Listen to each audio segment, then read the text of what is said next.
Ito ang kabuuan ng aking tinutulugan. Ang init kasi doon sa baba. Kaya dito ako natutulog. Ayan, may mga halaman din. Oh.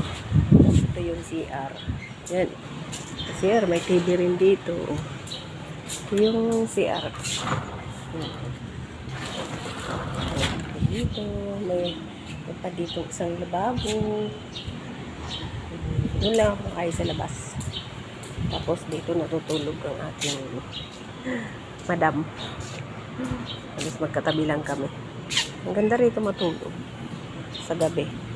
Ito, dati itong mga halaman na to, mga nasunog yan ng araw, pero ngayon tingnan nyo na naman, naka-recover na siya.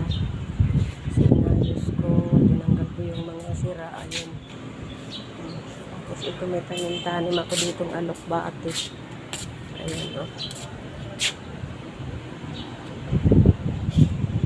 Dito lang ako natutulog.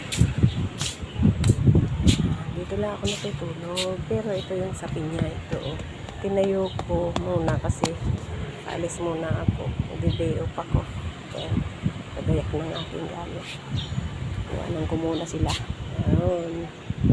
Daming ulan dito.